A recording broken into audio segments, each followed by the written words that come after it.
네, 그러면은 저희 짧게 긴급 진단을 위해서 몇 가지 대표님께만 여쭤보고, 이 방만에 대해서 좀 같이 얘기를 나눴으면 좋겠어서 저희가 연락을 드렸어요. 갑자기 하루아침에 갑자기 왜 미국 증시가 이렇게 하락을 했을까요? 이제 표면적으로는 언론에서 보도되는 거는 미국의 ISM 제조업 구매 관리자 지수가 시장 컨센서스 대비해서 조금 적게 나왔다라고 이제 얘기를 하고 있어요. 그런데 지난 7월 달 그 지수가 46.8이었는데 이번에 이제 47.2가 나오는 거니까 먼스리 먼스로는 8월이 이제 46.8보다는 0.04 정도가 더 늘어난 거거든요. 그리고 그 ISM 제조업 구매 관리자 지수는 사실상 제조업 경기를 판단하는 건데 지금 50 이하면 어차피 위축이고 7월 달은 이보다가 더 위축이었죠. 그죠? 46.8이었으니까. 그건 47.2면 뭐 이것 때문에 시장이 많이 내렸다고 이렇게 설명하기에는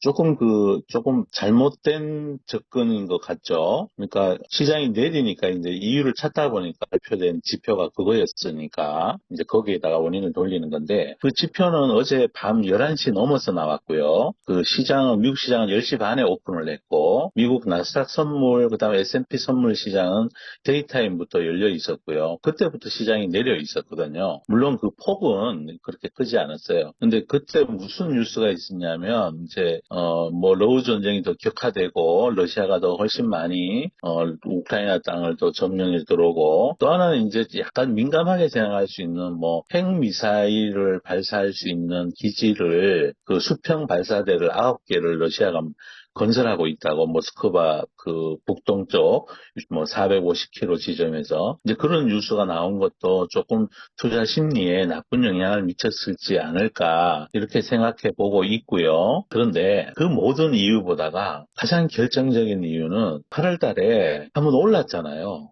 지수가 제법 올랐어요. 올랐고 다우 지수는 사상 최고치였고요. 지난 금요일이. 그리고 급락을 해도 제법 많이 올라 있는 거죠. 나스닥 지수도 거의 전고점 부분까지 다 올라가 있는 상태에서 또 이제 뭐 이런저런 이익 실현을 하고 싶은 심리가 시장에 있었던 거예요. 그래서 한마디로 얘기하면 많이 올라서 이익 실현 좀 하고 싶었다. 그러면 어느 섹터가 많이 올라 있었느냐? AI 하드웨어 반도체 쪽이 많이 올라 있었던 거예요. 8월 달에도 올라 있었고 연초 이후로도 많이 올라 있었고 그러니까 이익 실현하는 심리가 한번 작동이 됐는데 미국 시장은 더구나 이제 알고리즘 매매가 전체 매매의 거의 70%에 육박한다 그러니까 방향성이 한번 정해지고 나니까 그쪽으로 그냥 쭉 하강 곡선을 탄 거다. 이렇게 보면은 그게 가장 제가 봤을 때 현실성 있는 거 아닌가 싶어요. ISM 제조업 지수가 그렇게 떨어졌다고 해서 제조업 구매 관리자 지수가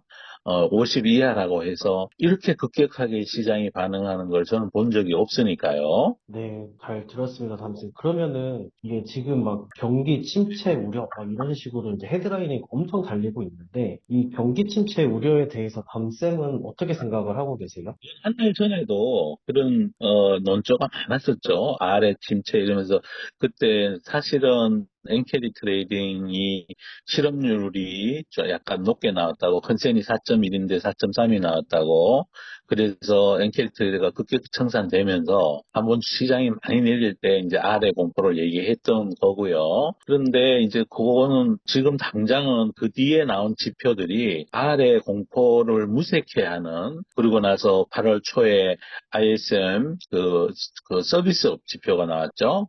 그게 53가 얼마 나오면서 아 이거 무슨 침체냐 이런 지표가 나왔고 주간 실업수당 청구 건수도 8월 내내 컨센서스 보다가 조금 청구 건수가 줄어든 그러니까 실업자가 많지 않은 그런 것들을 보여줬고 GDP 2분기 GDP 그로스도 2.8로 예상했던 게 3.0이 나온 거니까 그래서 사람들이 미국은 연착륙 하는 거야. 물가는 떨어지고 경제는 완만하게 성장하는 거야. 그래서 불과 지난 금요일 날까지만 해도 그게 컨센서스였었어요. 근데 단 하루 만에 이제 주가가 떨어졌다고 아래 공포가 나온 거죠. 실제 펀더멘탈이 아래 공포를 얘기할 만큼 미국 경제가 급격히 꺾였느냐? 그건 아닌 것 같아요. 왜 그러냐면 미국 굉장히 큰 나라잖아요. 그죠? 뭐, 배로 치자면, 뭐, 작은 그 모터보트가 아니라 항공모함이어서 침체가 된다 그러더라도 천천히 오랫동안 침체되고, 천천히 그 펀더멘탈 방향을 진행해 나가지, 어느 날 갑자기 막 경제가, 갑자기 지표가 엄청나게 악화되고 그러지 않거든요. 그래서 그것 또한 가장됐다. 주가가 떨어지니까 그걸 설명하기 위해서 찾다 보니, 이제 그거를 그렇게 아래 공포 그러면 좀 그렇다 하잖아요. 그죠?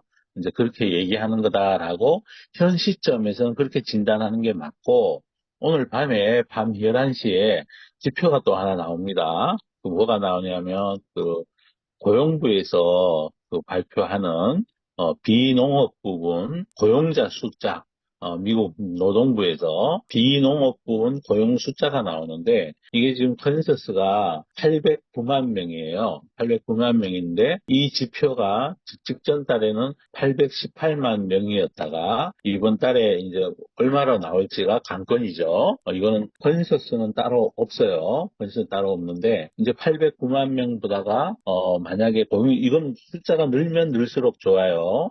뭐 809만 명인데 지금 시장에서 예측하고 있는 게 809만인데 이거보다가 만약에 더 적게 나온다. 그러면 또 이제 그 고용에 대해서 우려를 할 거고 더 많이 나온다 그러면 또 얘기가 또 달라지겠죠. 그러한 논쟁의 모든 출발점도 제가 보기엔 주가예요. 주가는 왜 이랬느냐? 아까 말씀드렸지만 많이 올랐었다. 다우가 사상 최고치라니까요. 나스닥도 거의 고점 부분 거의 다 회복을 했었었고요. 엔비디아 기준으로 하드웨어 쪽도 130불 근처까지 한번 반등을 했잖아요. 그죠?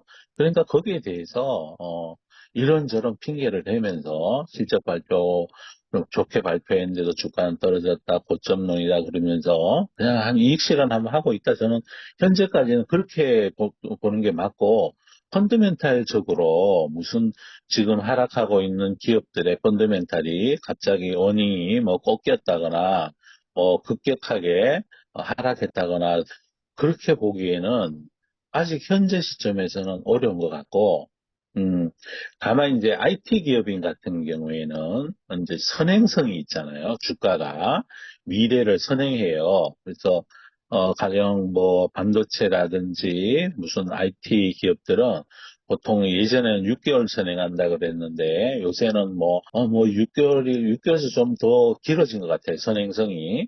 한 뭐 8개월, 10개월 되는 거 아닌가. 그래서 지금 남은 기간에 실적 잘 나온다는 건 알겠는데, 지금 잘 나오는 거 말고, 앞으로 8개월 뒤, 6개월 뒤, 이때는, 실적이 꺾일 거야, 라고 주장하면서 주식을 내다 파는 거거든요. 그러면서 파는데 이 사람들은 돈을 잃고 파느냐, 돈을 먹고 파는 중인 거죠. 그 연초 대비로 올라 있었으니까. 근데 그것도 이제 다 특히 메모리 D램의 하이닉스, 삼성전자 거의 연초 주가로 다 내려가 있고요. 이 회사들 원래 어닝은 좋아요. 어닝은 좋은데 주가는 지금 떨어져서 연초 주가 같이 가 있고 지금 주식을 팔거나 숏하는 미국은 이제 숏도 있는 거거든요. 공매도도 있는 거니까 그렇게 보면 정할 것 같고 이제 섹터별로 많이 조정받은 섹터들은 좀 편안해 보여요. 솔직히 예 그렇습니다. 그러면은 이제 이 상황에 대해서 어떻게 대응을 해야 할까요? 비중이 문제입니다.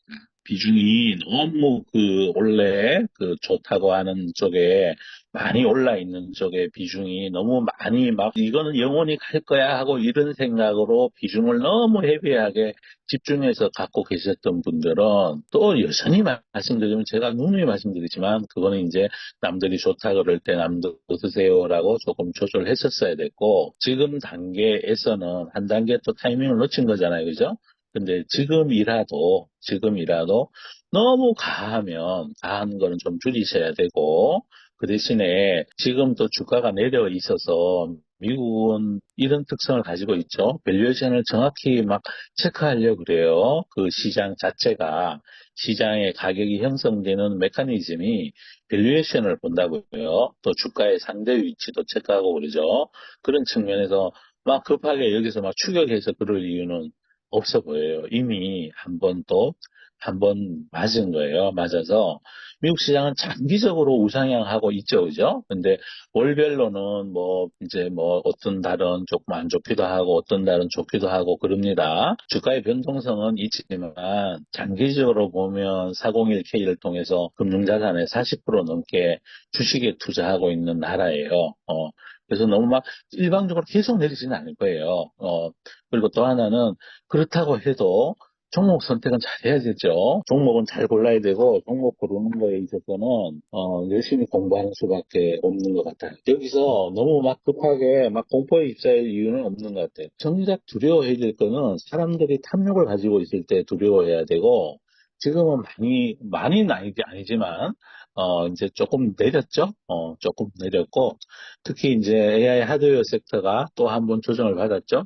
지난번에 8월 초에 그랬던 것처럼. 근데 이 섹터는 원래 장사를 잘해서 돈을 많이 벌었단 말이에요. 돈을 벌었기 때문에 여기서 일방적으로 원래 이익이 성장한 만큼 YOY로 주가가 올라 있는 게 대부분이거든요.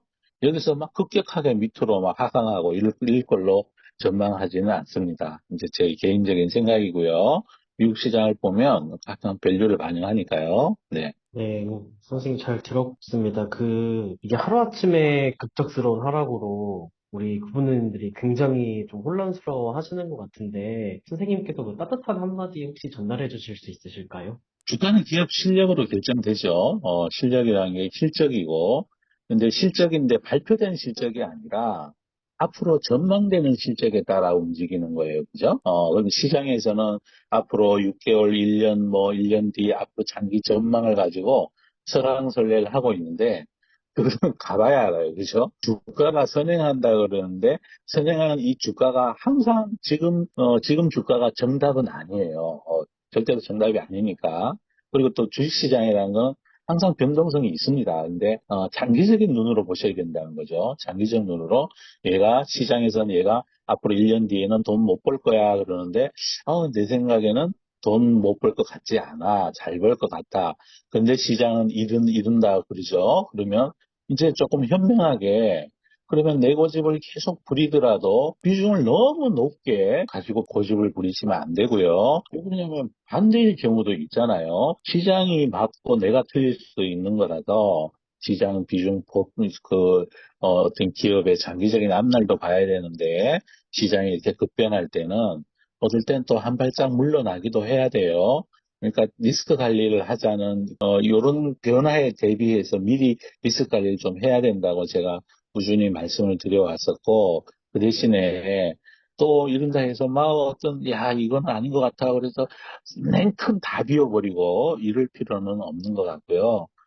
꾸준하게 우리가 공부해 가면서 가면 되는데, 미국 시장은 가격이 조정을 받으면요, 어디선가 누군가 나타나서 다시 또 사요. 시장 수급이 우리랑 다르기 때문에 기업이 자기가 늘어난 이익만큼 주가가 올라 있는 거에 대해서는 너무 그렇게 불안해하지 않으셔도 될 것 같다. 이런 전망을 해봅니다. 근데 모든 거는 이제 주식시장이 완전 효율 시장이라고 그러죠. 이제 시장 효율 가설에 따르면 그래서 또 효율성이 극대화되는 시장이라서 또 이제 실력이 좋아진 기업들은 주가가 어디선가 이제 차별화도 이루어지고 자기 길 따라 가요. 그러니까 너무 막 이렇게 마음 안 졸이셔도 되고 다만 제가 늘 말씀드리지만 몰빵 특정 섹터에 너무 과하게 투자하시는 거, 이런 것들은 제가 늘 경계하고 있죠. 오늘도 대한민국 시장도 오늘 많이 고통을 받았죠. 오늘 일본 시장, 대만 시장이 4%대로 내렸고 한국 시장이 3%대로 내렸어요. 그럼 일본 시장하고 한국 시장하고 대만 시장하고 이 차이가 뭐냐? 일본하고 대만 시장은 4% 내리고 우리 시장은 3%밖에 안 내렸다고 그래서 한국 시장이 뭐 한국의 펀더멘탈이 더 우위에 있어 그러는 거냐? 꼭 그렇지만은 않은 것 같아요. 근데 다른 이유는 뭐냐면 걔들이 더 많이 올랐으니까.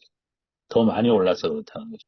그럼 많이 오른 시장에 대해서 시장이 조금 이익 실현을 좀 하고 싶어 한다. 이렇게 이해하시면 어떨까 싶습니다. 그래서 보면 이제 뭐 물론 이럴 때는 또 이렇게 오른 종목을 또 비중을 늘리고 이럴 필요는 없겠지만 내리는 폭도 다르고 그렇습니다. 그래서 주가의 상대적인 위치 이게 중요하다는 말씀을 또 한 번 드려야 되겠네요. 너무 많이 오른 거를 너무 끝까지 많이 헤비하게, 물론 그것도 방법인데, 장기적으로 쭉 확신이 들면. 근데 이런 변동성이 어떨 때 막 10%, 20% 어떤 그 종목들이 주가 궤적이 보이는 게 예견될 때는 비중을 좀 조절해서 들었다 놨다 밀고 당겼다 이렇게 하는 것도 꼭 필요한 일이에요. 네, 그러면, 아이, 사람들이 좋다 좋다 그럴 때 좀 줄여놨으면 이럴 때 오히려 더 살 수 있죠. 그죠? 네. 그렇습니다. 네. 또 이 또한 지나갑니다. 우리 교수님들. 그리고 많이 오른 시장이에요. 긴 눈으로 보면 또 좋은 찬스일 수도 있습니다. 그러니까, 근데 하여튼 비중은 제가 늘 말씀드리는 거고, 그 비중이라는 게, 주식 전체 비중, 우리가 주식 했는 금액 중에 비중을 얘기 드리는 거고요. 또 하나는 특정 섹터, 특정 기업에 대한 비중, 이런 것도 말씀드리는 거예요. 하여튼 비중 관리하시면서 비중을 무겁게 안 가져가면요, 뭐 그렇게 또 그 대신에 마음이 편해져요. 오늘 밤에 미국 고용 지표 우리가 또 시장 기대가 809만 명인데 이게 11시에요. 11시에 좋은 지표가 나오기를 우리가 또 생각해 보시고 또 이게 지표가 안 좋게 나와도 주가가 이미 떨어져 있으면 안 내려요. 그것도 또 함께 생각하셔야 돼요. 그렇게 보시면 될 것 같고 지금 시장 그 지수 선물이죠. 조금 하강하고 있는 중이에요. 뭐 어제 많이 내려서 뭐 그렇게 많이는 아니고 다우가 0.19%, S&P가 0.28%, 나스닥 0.5% 이렇게 각각 하락하고 있는 중이에요. 지금 개장한 유럽 시장은 1%대 1% 정도 하락하고 있는 중이고요. 그렇습니다. 네. 네, 담쌤 오늘 이 긴급에 이렇게 응해주셔서 정말 감사드리고요. 예. 네, 감사합니다.